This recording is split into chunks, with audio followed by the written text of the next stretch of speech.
Okay, so first of all, sorry that I didn't send you the slides yet because the size of the file was so big to send it as a whole. So I tried to minimize the size and it should be okay now. I think I can send it to you guys now. And yeah, before the end of the class, I'll try to send it and then make sure that everybody has received it. Okay, so let's start our new chapter, corporate level strategy. So we have been talking about business strategy, how it works, what like parts or concepts it's inclusive of. But now is the time to see how strategy actually works in corporate level, like the corporate level strategy, how does it look like, what is it included of, and all that. So business level strategy, the competitive part is each business unit in a diversified firm chooses a business level strategy as means of competing in individual product markets. So with regard to competitiveness, the business level strategy is utilized by every unit in a diversified firm. So every unit and department actually has a business level strategy, and it's a means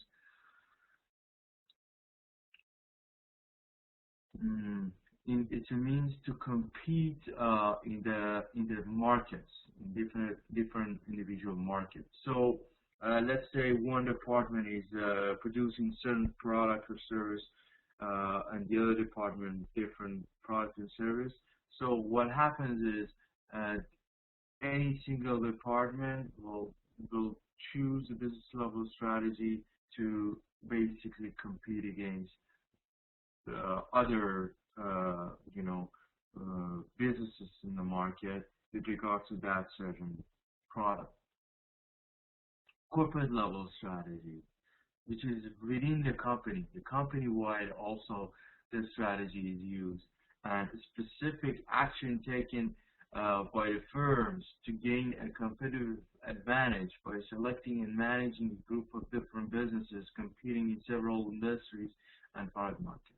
So the second part is where the corporate level strategy within the company is utilized.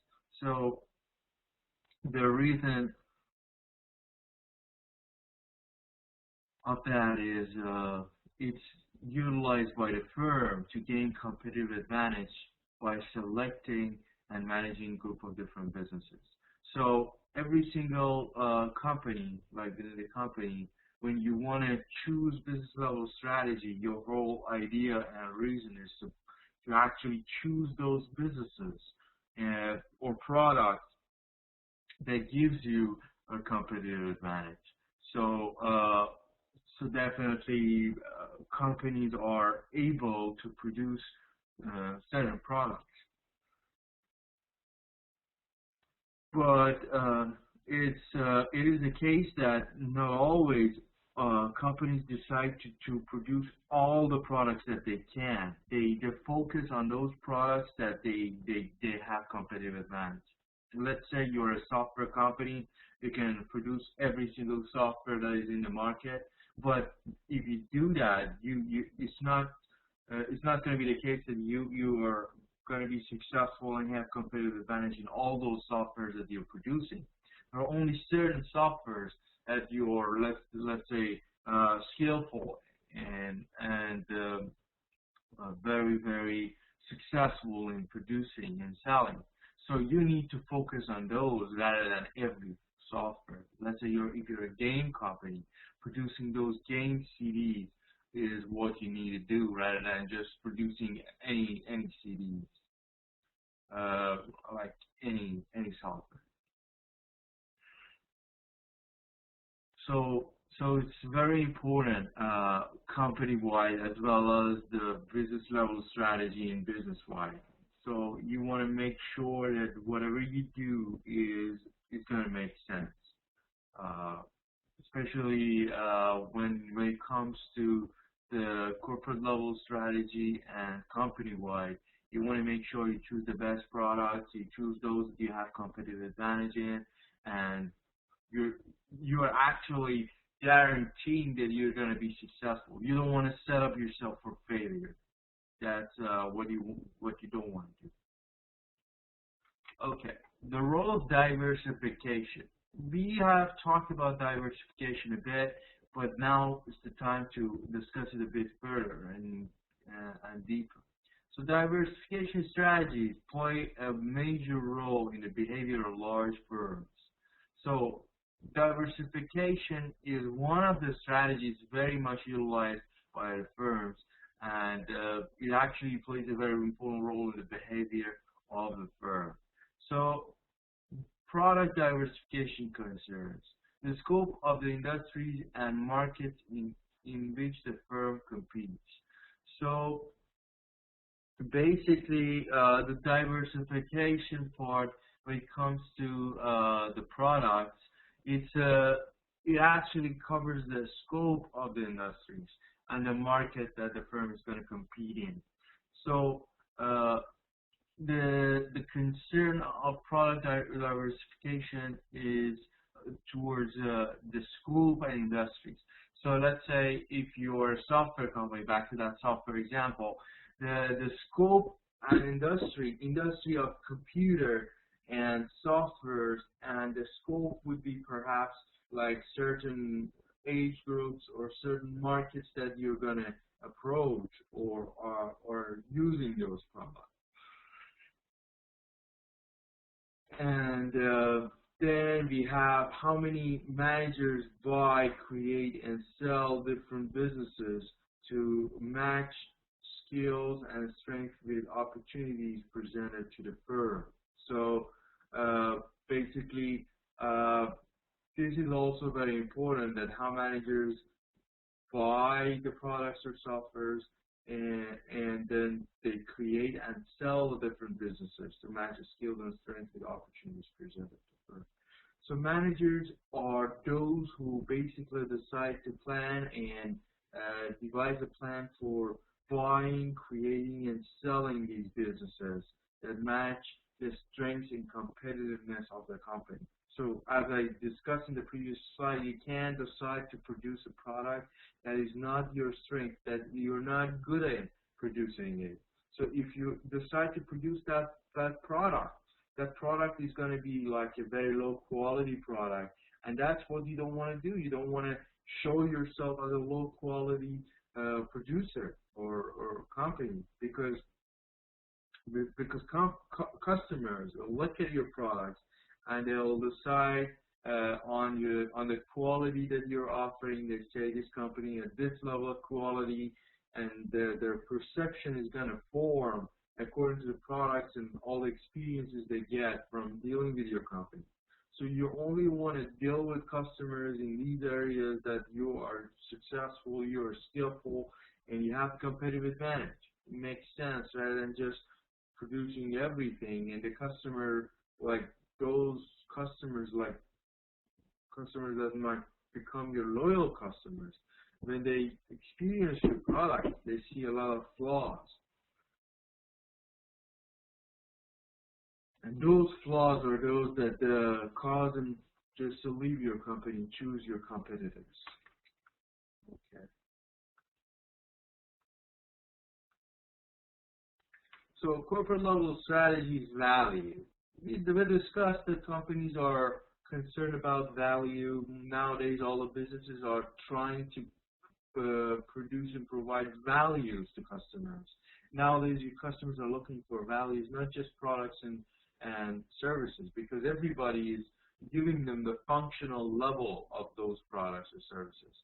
So that's not their concern. Their major concern is the value they get. It means that what do they get from, what the benefit is that they get from you. Like if they want to compare you and your competitor, they look at those values and benefits to say, this company, all of them are giving me the product I'm looking for. That's a known. That's nothing to question. But what you give on top of that, what you give that benefits the customer, not just what they want. If you just satisfy their basic needs, you are not going to gain any competitive advantage. Competitive advantage is going to appear when you're giving them values. So the values are really important. The degree to which the business and the portfolio are worth more under the management of the company than they would be under the ownership. Okay.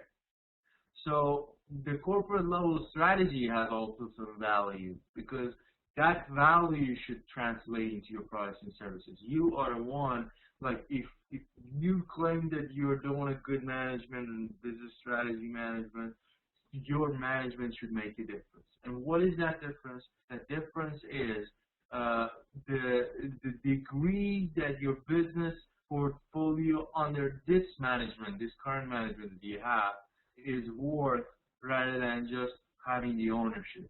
It means the difference of having this management group and not having it, that is shown in the value of the company. So that value that you're adding should be transparent. What businesses should the firm be? How should the corporate office manage the group of businesses? So as you can see, like all these decisions you make, like what businesses the firm should do, like going back to the previous slide, choosing your competitive advantage, focusing on it, improving it, all that is happening by the management. We discussed that how involvement of management, these decisions are important, and now we see that the businesses are decided via management. How should the corporate office manage a group of businesses? As you can see, the corporate office is actually managing the businesses. So that management should give you some tangible value that is shown into the value of the company, and all that, even material stuff should be able, you should be able to measure that. Okay, let's stop here. Are there any questions so far?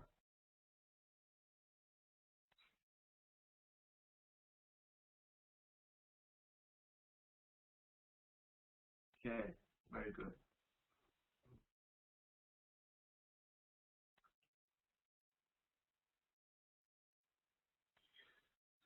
So, strategic moves for diversification. So, in order to diversify, we need to have some strategic moves. While we're studying business strategy, every single step that we're taking should be strategic, right? So, a strategic motives for diversification. What are they? To enhance the strategic competitiveness, we have different motives. The motives, the reasons, the causes, or the benefits or reasons of diversifying, or whatever the economies of scope. So that happens when you do the related diversification. You diversify in a related area. Why is that you do that? The whole reason is you want to share your activities and transfer your core competencies. So let's say there are two companies that they are in the same line of business, right? But definitely they'll have their own core competencies, those activities that they are good at. They have that, and most probably those are different from each other. One company is good in, let's say, services. One company is good in marketing part. So that's what's gonna happen. When you utilize the concept of economies of scope, you actually share your activities. Like company A and B, when they through diversification, they connect to each other. They try to share activities that they do. Okay, you do this, I do that. You sort of try to do a group work rather than just an individual. Before, you were just individually doing what you were doing, but now you're sharing those activities. And then what you do, you transfer those core competencies. What you're good at, you try to transfer it to the other company and get what they are good at into your company. So by doing that, you're actually, first of all, you're dividing the work within the group. Everybody is assigned to do some part of the job rather than the whole job. You were doing it all together yourself. Now you're just assigning people from yours and the diversified company to do it together. So together, working together. Uh,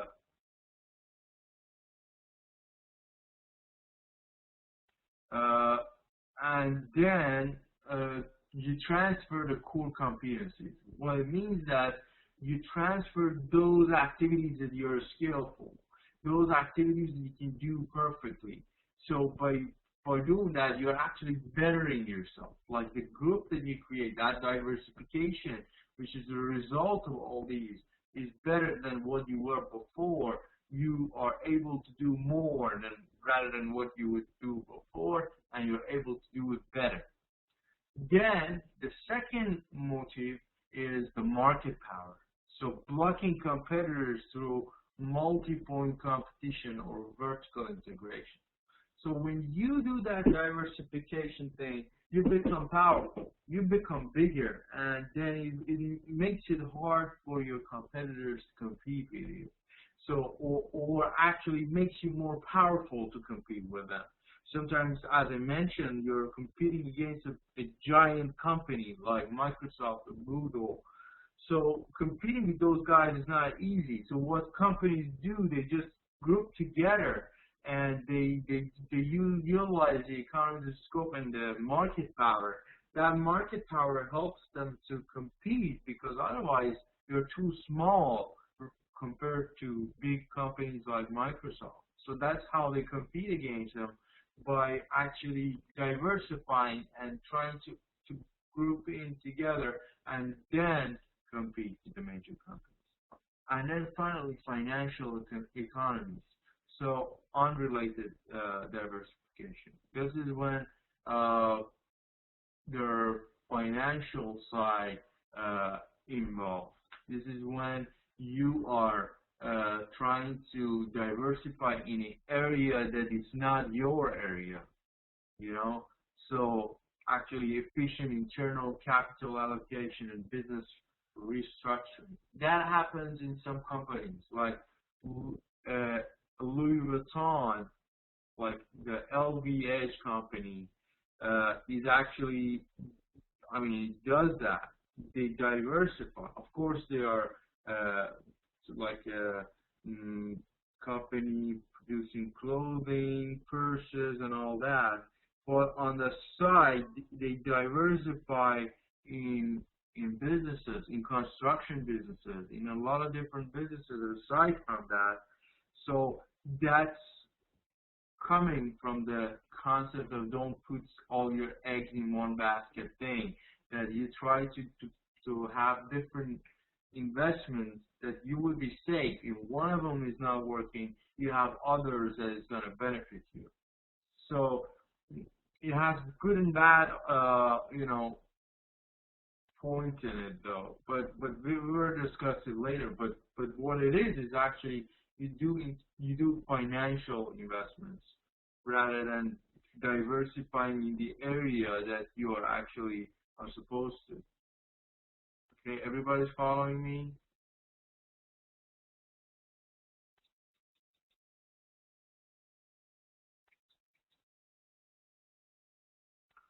Okay. Any questions so far or comments?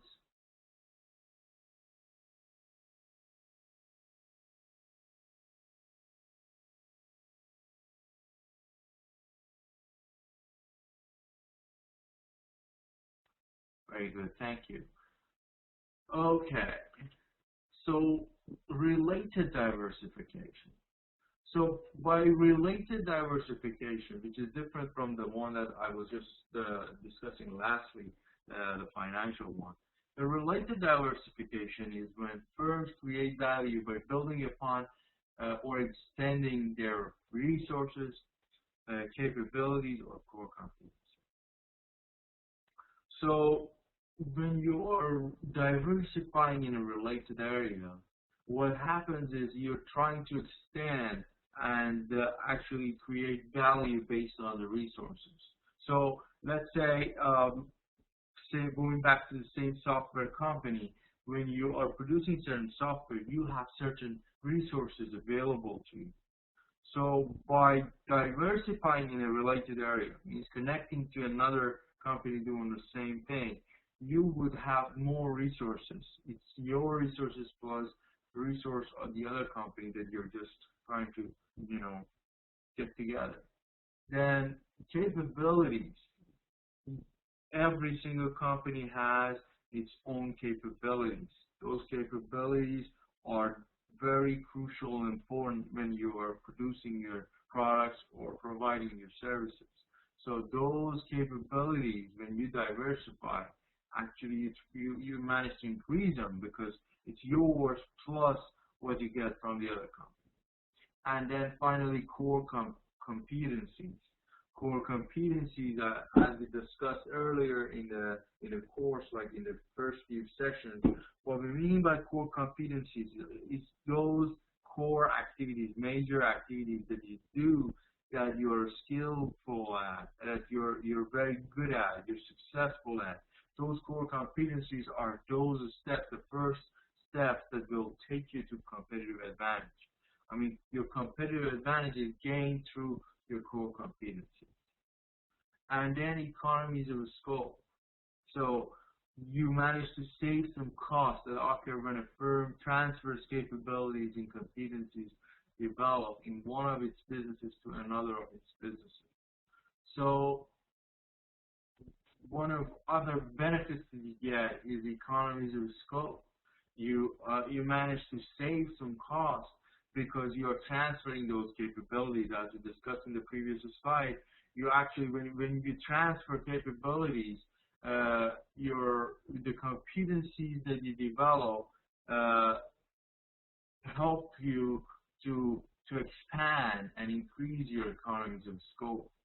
So you have more capabilities, you have more means of producing those products and services. So you'll become more efficient and able to satisfy the customer's needs. Okay. So please stop me and pause me wherever you have a question or a comment. Just feel free to comment in the chat box or raise your hand and then speak out to the class, because having some conversation in the class is really helpful. First of all, we understand that we are participating, and that's very important. At the same time, through participation in your comments, these concepts will be internalized in your mind. Because if you don't use them, if you don't argue them, then it's easier to forget rather than you try to understand them, you try to apply them into your own business scenario by commenting, by exemplifying,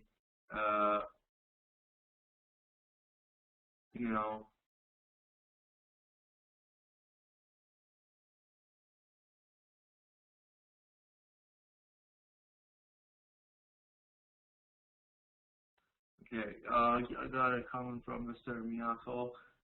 Request to put their info to everyone. What do you mean by that? Oh yeah, that's right. That's what I was trying to say. Yes, when you share, we all learn from each other. When we look at something and we understand something, your understanding is different from the other person's understanding. Because your experiences are different, and those experiences will help you to understand it differently. And when you mention that and you share that, all the class will learn each other. Very good, yeah. So please, everyone, comment and try to participate in the class, because you're all business individuals, you're all professionals, and you're not just a bunch of students attending a class to learn something and then go home and do your homework. What you do is you want to use these concepts. So it's really helpful to make sure that you are uh, getting a clear picture, and your picture, try to share it, and by sharing it, you actually remember it and realize it, and basically it's very helpful. So I encourage you to do that. Okay, I encourage you to participate more and write comments, questions. Like my other classes that the students have been with me through the last few semesters, it's their third semester. They are, while I'm talking, all the comments are just written down there. It means that they're questioning, they're writing their experiences. So that helps, you know, other students, helps me to understand that you guys are following me. So that's what I really enjoy if that happens. So ideally, that should be the case, that while I'm explaining, you guys are writing down continuously your comments. You know, that helps a lot. So please feel free to do that. Don't feel that your comments are not correct or something. There's no wrong answers. We all are learning from each other. Okay. So just wanted to mention that to encourage more participation from you guys. Thank you. So going back to the concept of value is created from economies of scope through operational relatedness in sharing activities and corporate relatedness in transferring skills or corporate core competencies among units. Okay, what do you exactly mean by that? When you diversify, at two levels you see these activities reflected. First is operational. When you diversify, the relationship of the operations in your part and the part that you just diversified with helps you to share activities. That's what we discussed before, that you manage to share activities that you were only doing by your own self. Now you're sharing it. It's easier. The group work, if you do it correctly, is always easier than doing it yourself, because more people are doing it. You have more time. Let's say you're producing product A, okay, and then it's your company with 10 employees, and you have how many hours a day? Like, let's say 8 hours. Your company works 8 hours a day. So it's Monday, your staff are there, 10 employees working on the product, 8 hours. So 10 employees is 80 hours work on that product on that day, because each of them is spending like 8, so that's 10, like 80 hours. But when you diversify with another company or another, service provider, they have another 10 employees, and they are also full-time, and they go like same day, Monday, you have 80 hours, they have 80 hours. So altogether 160 hours. So instead of 80 hours, you have more time, you have more employees. So this relationship, this relatedness of the activities actually helps you, And then corporate relatedness. And we discussed that when you transfer your skills, also it's going to be beneficial, because when your company is producing those products or services, you have certain skills available to you. You have certain skills that you're good at, and those skills are related to some other skills, and this relationship is actually going to help you. The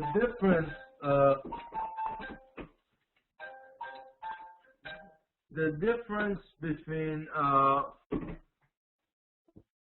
sharing activities and transferring competencies is based on how the resources are jointly used to create economies of scope. So basically, there are differences always, right? There are differences between these different companies, and sharing activities and transferring competencies is based on how the resources are jointly used to create economies of scope. So this difference between these two red bullet points will be created by on the basis of how the resources are jointly used. Okay, so good and efficient use of resources is very important to you. That's what you want to focus and make sure you utilize.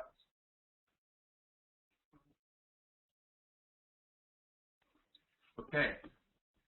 The next slide, we're going to talk about operational relatedness.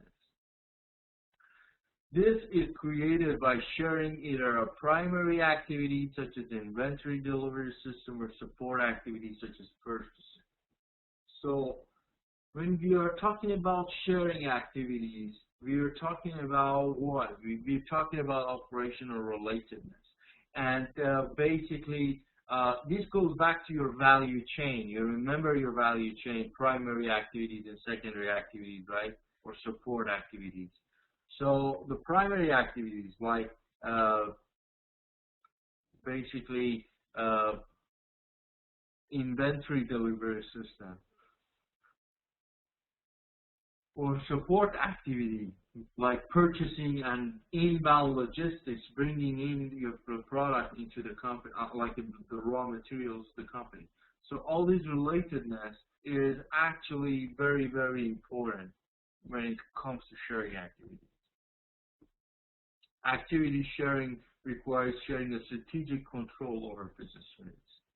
So one other important concept is when you're sharing these activities, it requires a strategic control over the businesses or over business units. So it is also very important. And then activity sharing may create risk because business unit ties create links between outcomes.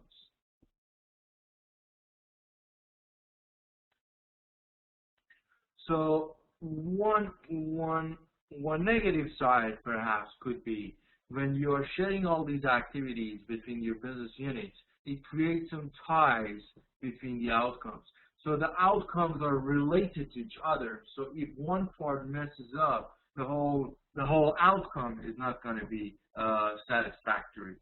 So that is what you probably need to focus on and make sure that it's not the case.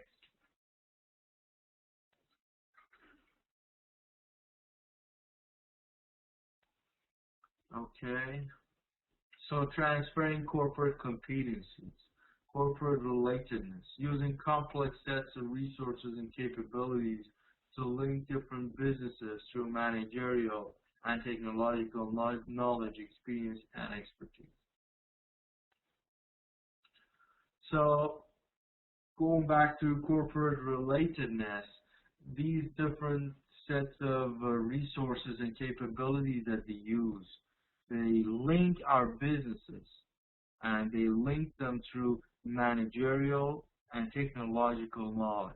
So as you probably know nowadays, the management techniques and knowledge, technological knowledge of the companies are very important. So when you are related, we're talking about the management system, we're talking about the knowledge, the technology knowledge, the experiences, and the expertise. So these competencies that you have in the areas of management, the areas of technology, knowledge, how to use, how to utilize, how to implement those technologies, and your experience, your experience is actually a very huge source of competency. That experience means a lot to companies, and actually when it comes to diversification, it's going to help you a lot. So that is also very important. So that is part of it could be part of your competitive advantage. If you really are a good company and you have very great experience, it's really, really useful, and it's going to help you. And then finally, your expertise. After all through these years that you have done certain work or certain job, it gives you some experience, and that experience helps you to to compete or benefit from that diversification. So you want to make sure you utilize them, or when you're actually using some other companies, you're using theirs as well. So these are points you got to consider when you are doing the transferring of core competencies. Okay. So any questions so far?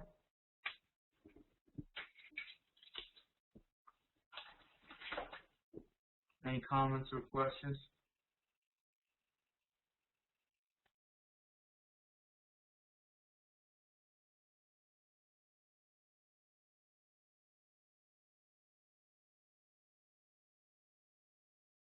Okay. Very good.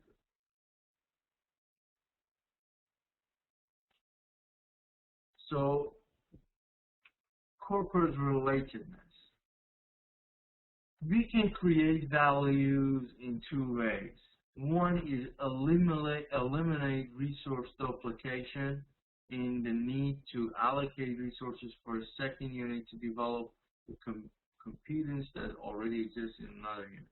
So one important thing you gotta consider and keep in mind is that when you are, allocating resources, you don't want to do it like double use the resources, right?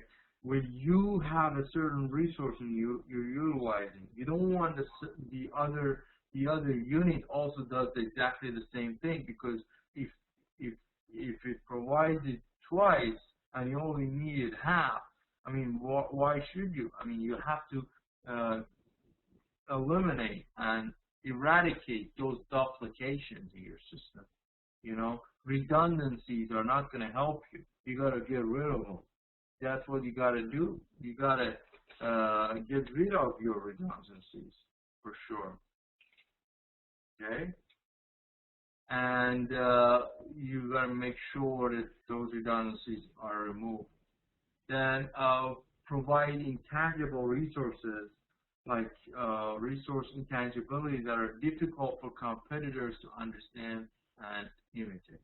So these are actually two tools for you to be successful. Don't consider them because they are very simple. Don't think that they are not useful or they are not going to help you. They are actually very, very helpful.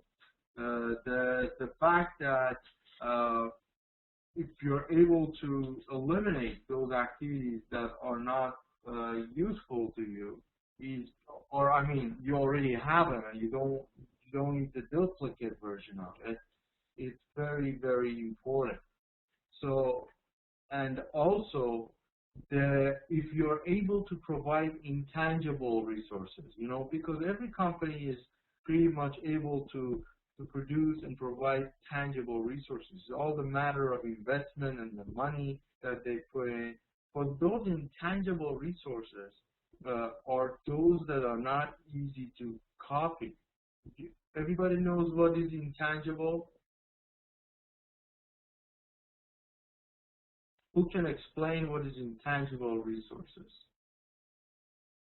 So I ask you to, Miss Oria, could you please explain intangible resources?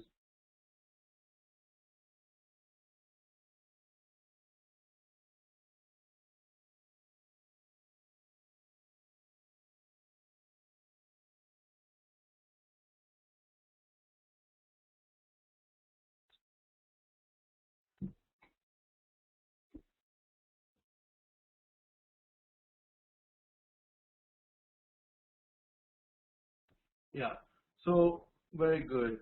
Thank you. Basically, by intangible resources, we mean those resources that are not touchable, or those are not like physical resources. Let's say your expertise, the innovation of your company. These are intangible. These are stuff that you have, and it's gonna give advantage to your company over the competitors. So these are very important. So these two concepts, even though they are very simple, they could be very useful for your company. And then a transferred intangible resource gives the unit receiving an immediate competitive advantage over its rivals. So that intangible resource that you receive is going to help you a lot in competing against your competitors. So if you have an intangible resource, it's going to help you a lot. Yeah, the company's fame is also a very good intangible resource. That's very true. Thank you, sorry. So when you get that, it actually gives you a jump start. It gives you something advantageous compared to other competitors in the area. You know, very good. Okay, so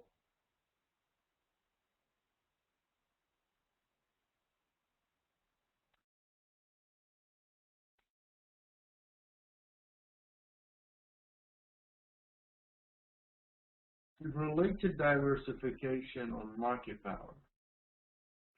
So what do we mean by related diversification? Market power exists when a firm can sell its products above the existing competitive level.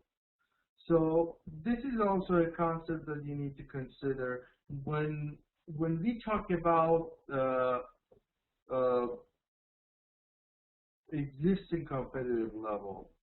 So let's say you're in the software business as our first example. So you are producing that certain software and at the market level, they say this many units with this price. Okay, so that's like a regular market. Everybody's doing it, and if you are in that range, you're not doing anything special. You're like a regular, normal company, like any other company, right?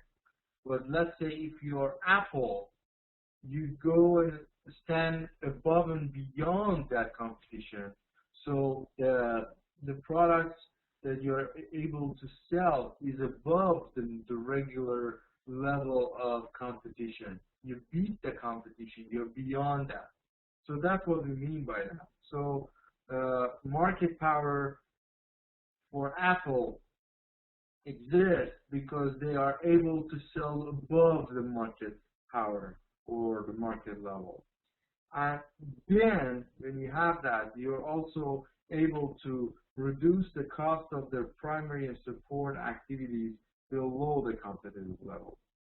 So if you remember on value chain, you do have those primary and support activities, and they are all costing you. So basically, having market power helps you to reduce the cost for them. So even though you're producing the same type of product like your competitors, you're able to save money here because of your market power. You're able to, first of all, sell above the market level, and that helps you to benefit from economies of scale and economies of scope, and actually save on your primary and secondary activities. Meaning that your secondary and primary activity is going to cost you less than it would cost you if you were a regular company.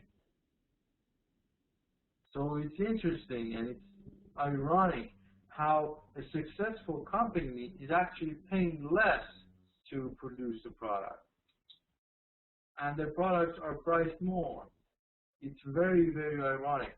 So let's say Apple, their products are better quality, so one would suppose that it should cost them more. I mean, definitely the materials, the raw materials are pretty much higher priced, right? If you're buying certain materials they use, and those are high quality, so they pay more rather than a regular company. That's correct.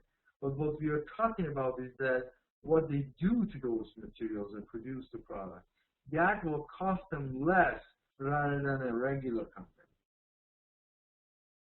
So that's very, very important to consider, especially when it comes to your own company. You should be able to use your market power, and then, especially use it in related diversification.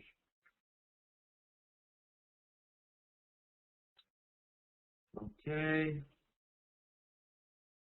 Continuation of related diversification market power. We have multi-point competition. So multi-point competition happens when two or more diversified firms simultaneously compete in the same product area or geographic market.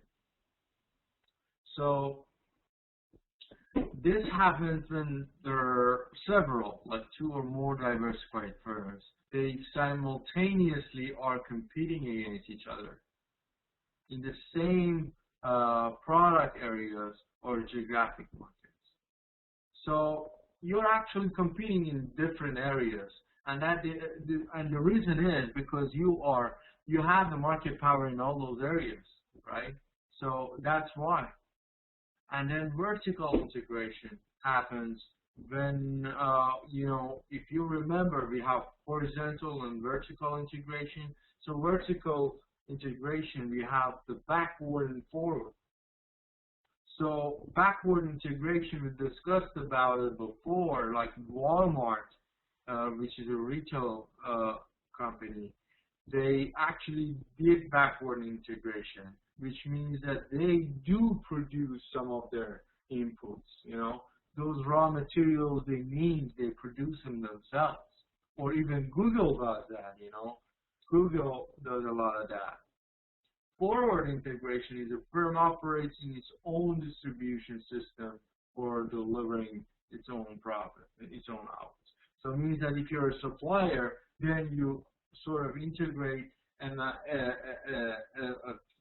retail shop, a retailer also, So that is also happening, and it's possible.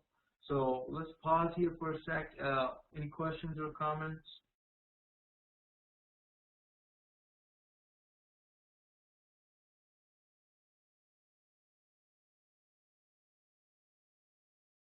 Okay, very well.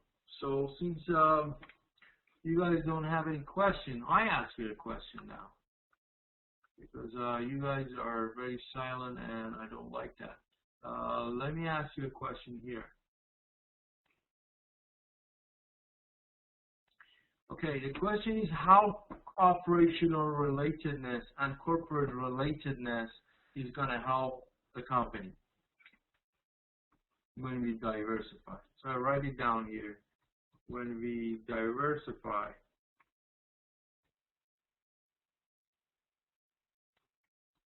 how operational relatedness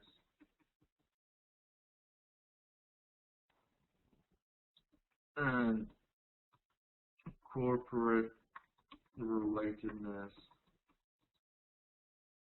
are going to help the company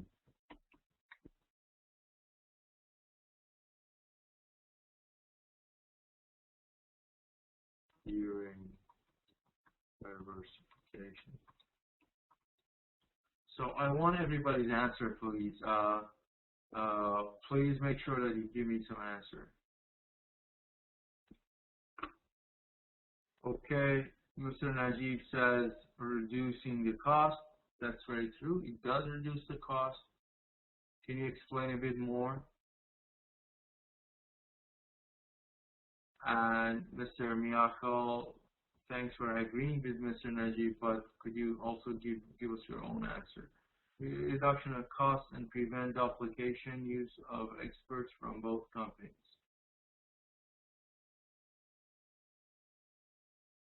Okay, very good. Okay, everybody please give me some answer. We actually answered that question while we were discussing the slides. So please. Very good, yeah, that's true.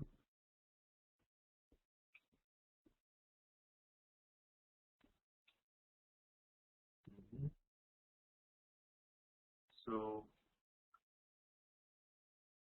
this is Saburi, yes, that's correct. How about others? Okay, so see similar activities are done by limited resources and sharing operation costs. That's very good, yes. You're using the same resources and therefore you're sharing your operation costs. So it's less. Very good, yeah, true. Okay, others?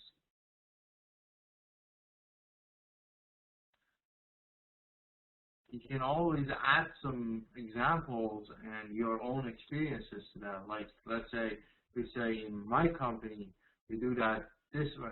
We do it, in order to do that, we do it this way.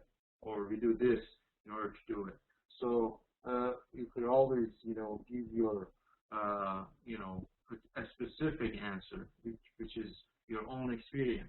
That's the best answer.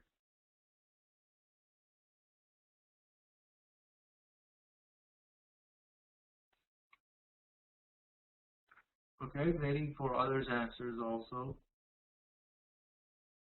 Mr. Nur Muhammad, Mr. Aman Nawabi, Ms. Krishna Oria, and Ms. Shagufa Oria, Mr. Muhammad Aziz will also give us your answers. We want everybody's comments and answers.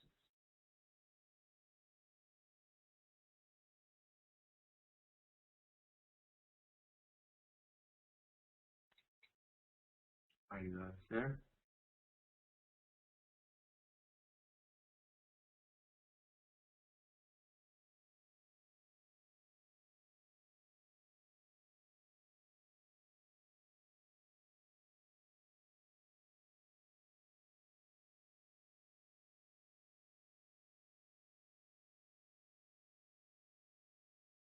Still waiting for some more answers from you guys.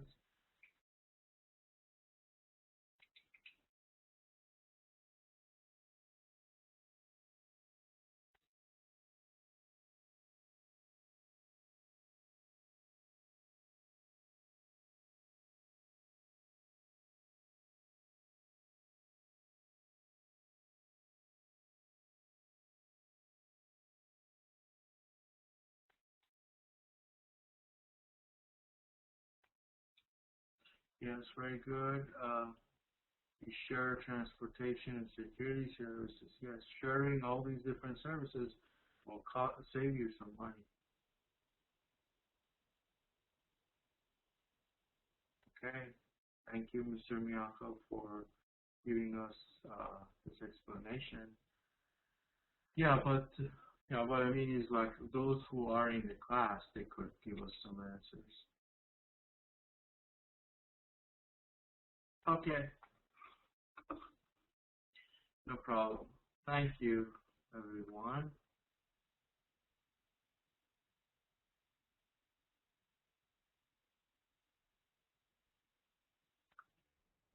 So we discussed this. Operational relatedness is discussed. Discussed all these. Okay, you were here. Okay. So related diversification complexity. So simultaneous operational relatedness and corporate relatedness. Operationally, when we are doing related diversification, operationally we are related, and corporately we are related. So it involves managing two sources of knowledge simultaneously: operational forms of economies of scope and corporate forms. So as we have discussed, when it comes to diversification, the operational level, we use economies of scope because we are using similar operations when we are diversifying. It's like using each other's resources, And then corporate forms is also the corporate level.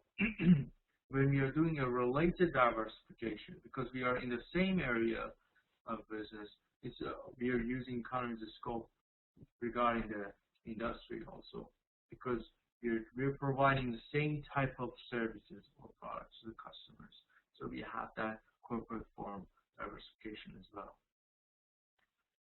Then many such efforts often fail because of implementation difficulties.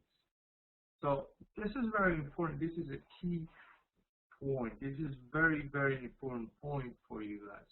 It says that a lot of efforts in doing so is not going to be successful just because the implementation is difficult, you know. So even though it's easy to talk about it, it's difficult sometimes to perform and implement it, because as you know, like when you're diversifying, you're embracing a different company or corporation into your own. It's always difficult, and the experience is not as smooth as we talk about or we would like when it comes to, you know, transferring your skills and transferring your capabilities and all that. And you know, it's going to be challenging because there are differences, and differences is always going to make it difficult. But when you focus on differences, of course, it's going to be more difficult. But that's not what you're going to do. You're going to focus on similarities and the concepts and points that you have in common, and elaborate on those, and then try to cover those that you are different. But if you just first approach it with your differences, it's going to be very challenging and difficult. So don't expect that every single diversification be a successful one. There are a lot of times that a diversification example or experience is very, very harsh and difficult. Okay. Any questions so far?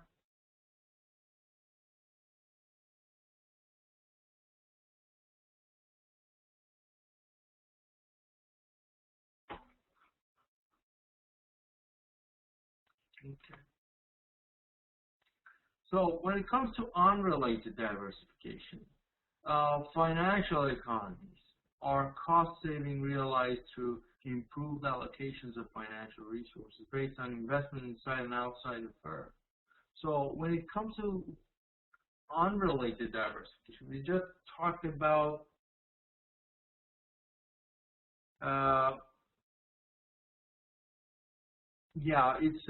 these are kind of complicated, but we try to understand them. That's why your input is really important in order for me to understand that you're following me. But please ask me questions, Mr. Miyako, wherever you need more clarification. Don't hesitate to ask me questions, okay? Thank you. So we just said that related diversification is easier because there are less differences, and now we're talking about unrelated diversification. But if it's difficult, why people do unrelated diversification? Well, the reason is because they are still saving you costs and making you money. You know, when you make investments, even though it's outside the related area of your business, it still makes you money. Sometimes financial areas, you know, stocks, bonds, all that, or investing money in certain projects will bring you a lot of money, and that's resource for your company, you know. But wise decisions are very important, because if you make bad decisions, that money could be gone, and actually you lose the resource that you currently have rather than getting more resources, the capital, you know. So create value through two types of financial economies. First, efficient internal capital allocations, and then purchasing other corporations and restructuring their assets. So this investment thing is either internal capital allocations, your own capital, try to expand on them, try to buy more in the hope that it will bring you more profit in the future, or you might purchase other corporations, the whole corporations that might be totally different from your corporation, and then try to manage them and restructure their assets and try to make money off of it. Sometimes companies buy corporations, they make them ready to go, and then they sell them, or they just keep on managing them and they benefit from the profit. It depends on the project, it depends on the company and all that. Okay.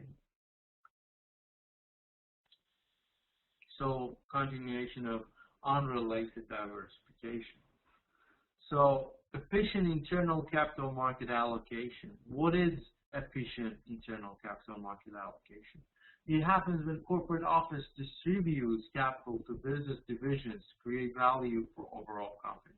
So in a sense, you're spending money, right?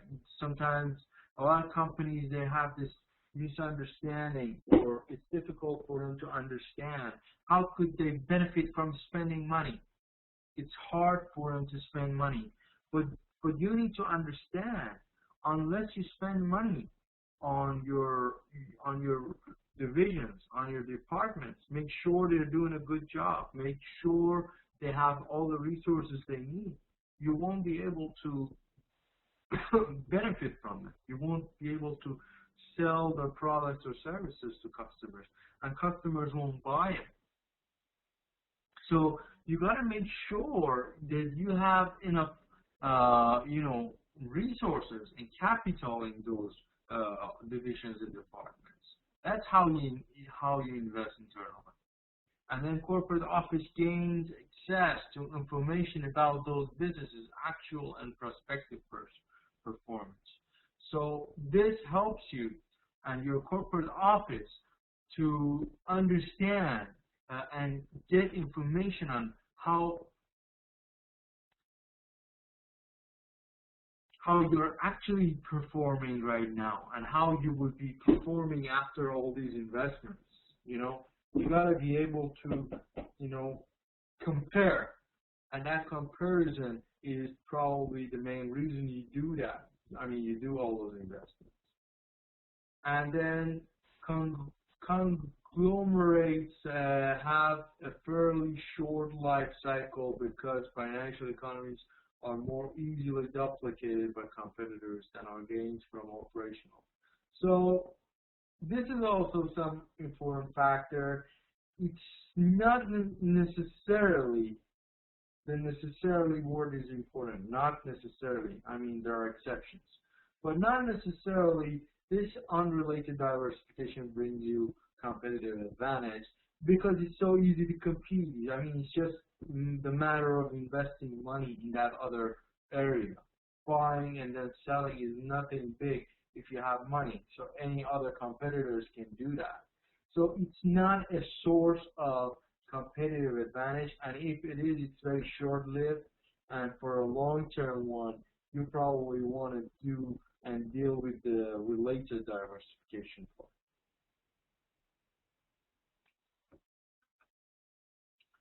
Okay, the restructuring part. The restructuring creates financial economies.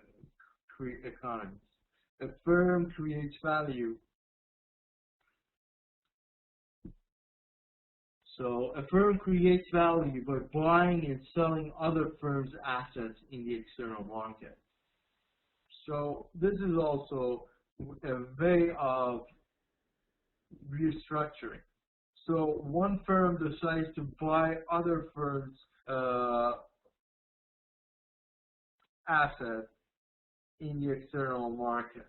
So sometimes the companies, they sell their assets, and other companies that could be their competitors will buy.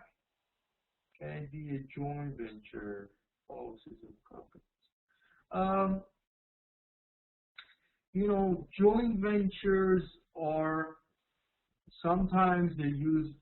I mean, joint ventures not really, because joint ventures is actually you sell your marketing plan. So. Or sometimes you create joint ventures to basically to tap a market. I mean, in a sense, they are very similar, but what we mean by diversification, we basically mean that you yourself go into that other area. So mostly there is acquisition involved. In joint venture, there is not much of acquisition involved, you know. But joint ventures could lead into diversification for sure, because later on you will probably, rather than joint venture, you make it something permanent. The joint venture is temporary, you know, and that's why it's like two different areas that you're talking about. But diversification, basically what we mean is you will venture into those areas, you know.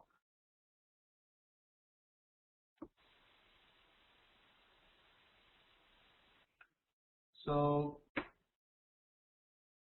going back to the concept of restructuring, so yes, sometimes you buy the other company's assets in the external market. Then resource allocation decision may become complex, so success often requires. So allocating your resources and deciding on it, it's not an easy decision.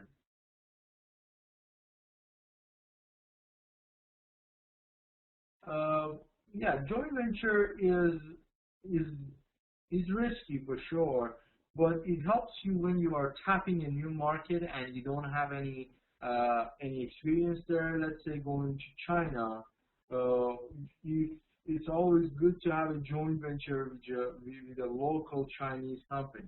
When you're going to, let's say, Europe, it's always good to have a joint venture with that certain company that is successful in that area, you know.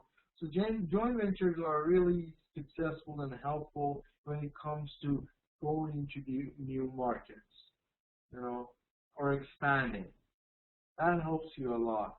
And through that, of course, you share your capabilities and you share your resources, you transfer you have all those concepts as well.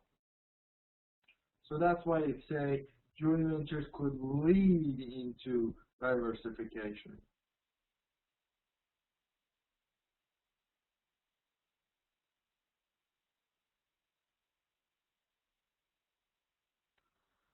Yeah, the joint venture also is two existing companies that you do that. It's like two companies temporarily for a short run they decide to work together.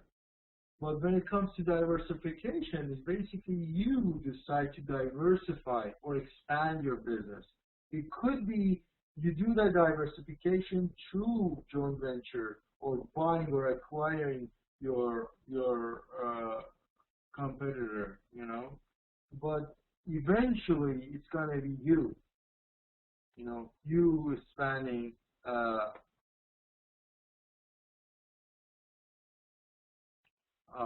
your business.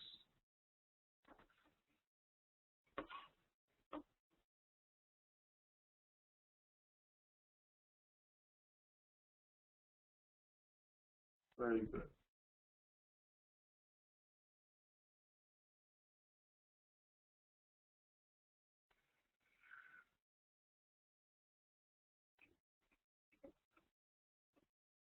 Okay.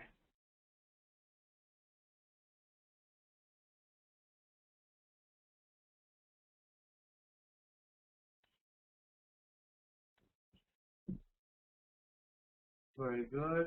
Then we have resource allocation decisions may become complex. So success often requires focus on mature, low technology businesses. So sometimes allocating the resources and deciding on them is not an easy decision. So focusing on mature, low technology businesses is a good way or tool in order to make sure you're going to be successful. And then focus on businesses not reliant on client orientation. So focusing on businesses, not relying on the client orientation also is going to be helpful.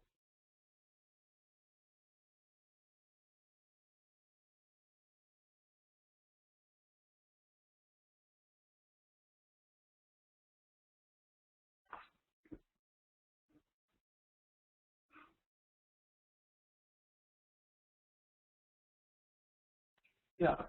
So the last sentence when it says not relying on client orientation means that those businesses that are not much relying on their customers, because there are certain businesses that the only concept is with their customers. That is because the definition of the company and the relationship of the company and their clients is very, very close. So if you're diversifying using that company, customers are not going to respond positively to this expansion. A very good example is just one recent acquisition happened like a couple of years ago, or yeah, almost a couple of years ago. Here in the States, there were two major banks, Wachovia and Wells Fargo. So Wells Fargo mostly are in the West Coast, and Wachovia was an East Coast bank. So Wachovia had a very customer-oriented, very great customer service, very customer savvy, and Wells Fargo is very sales-oriented. So they acquired that, and the customers have not been responding very positively to that because the bank, the Wachovia, was very much, relying on the customers, right? So that's an example of that, because we see that the customers will reject the change. They don't like the change because they had some attachment to their previous company. It was personal relationship they had with the bank. And now this new, combination is not necessarily what they really like. So that's probably an example.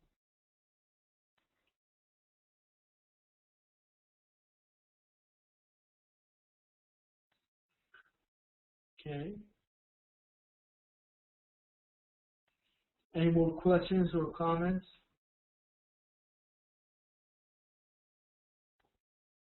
Very good.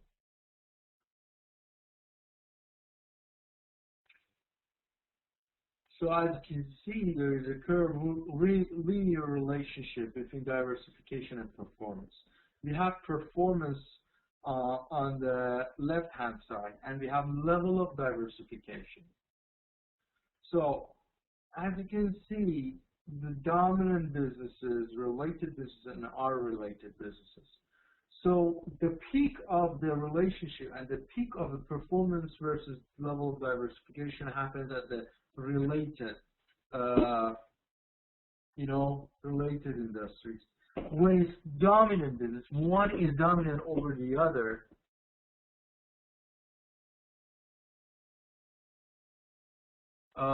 then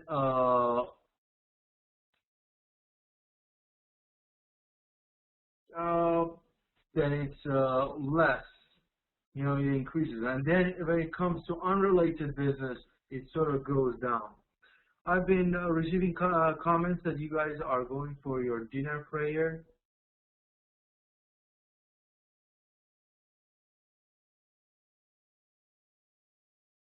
Okay, so what I will do for those of you who are going or those of you who are staying, we just stop here and I just give you a task.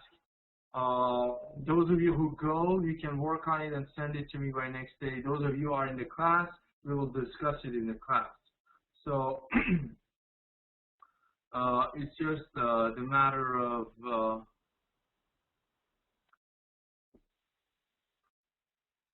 okay, let's do this chart. So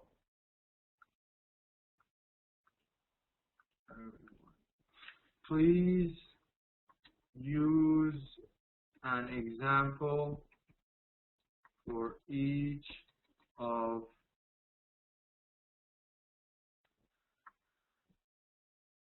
each type of diversification in the chart. Okay, so using this chart, please, use this chart. So what you need to do is give me an example of dominant business diversification, related diversification, and unrelated diversification. So just 3 examples. I need 3 examples for diversification. And if you could explain, it could be your own company. Yeah, I will do that today. I managed to reduce the size. I'll do it today for you right after the class. So, and use this chart. So those of you who want to leave, you can leave now for your prayer. And those of you who will stay, we will discuss it in the class as your task. Is that okay?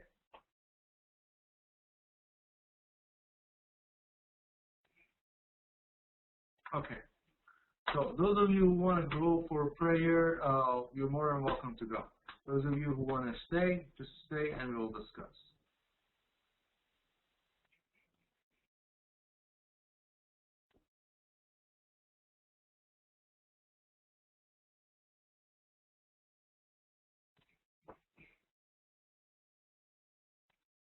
Okay, I give you a few minutes, like 5 minutes to think about it and work on it, and then we'll come back and discuss it.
Okay, very good. So, who wants to share his or her answer for us?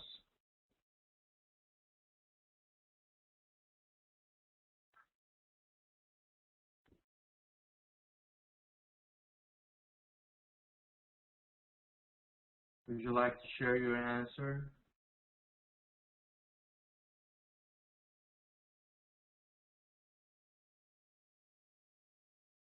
Ms. Oria, would you like to start?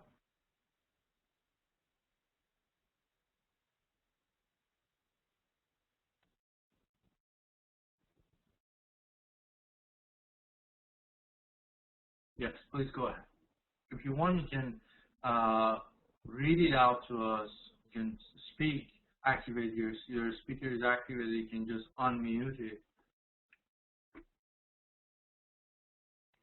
You want to do that? Okay, so let me activate you. Okay, please go. Hello, sir. Yeah, hi. We can hear Can you. you hear me? Yes, we can hear you. Okay, I want to talk about the first part. It means denominated business. Uh-huh. I want to say one example about that.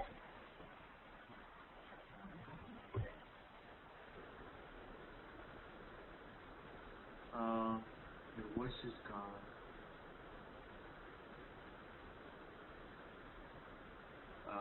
Miss Oria, I can't hear you anymore.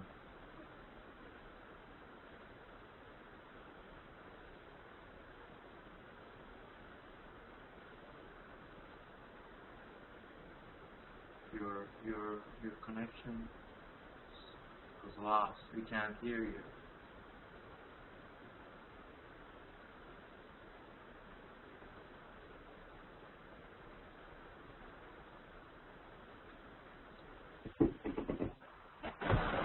Oh, you're back.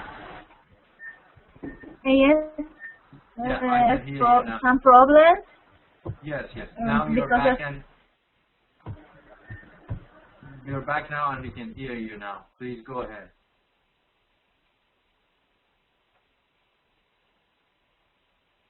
Oh, you're gone again. Okay, so why don't you write for us? Sorry about that disconnection. So please go ahead and write your answer because you're gone again. We can't hear you again.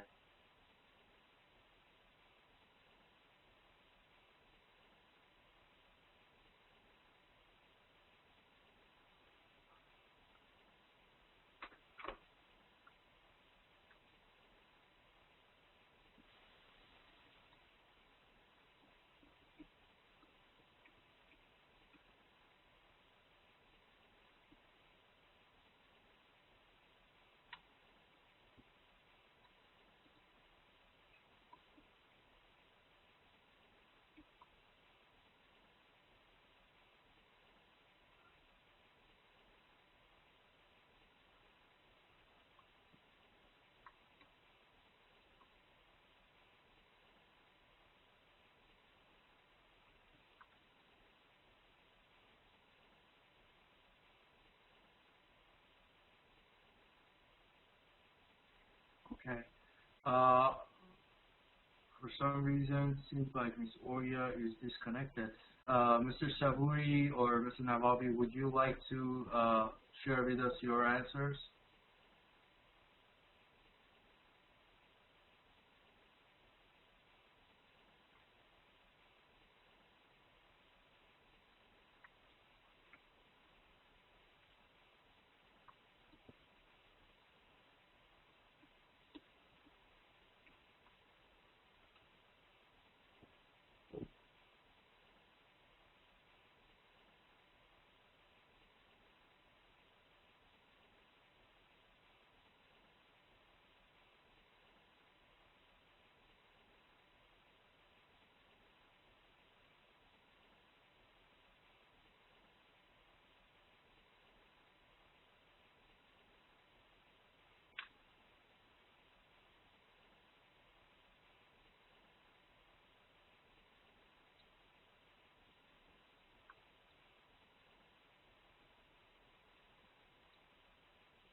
Okay, anybody wants to share your answer with us?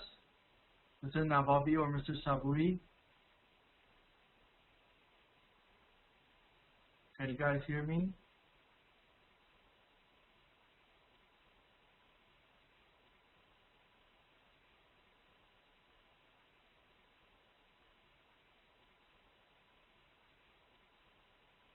No, okay. Since everybody's gone, no problem. So we finish the class here. Please make sure you send your answers to my email by end of tomorrow. So you have a nice evening and you take care.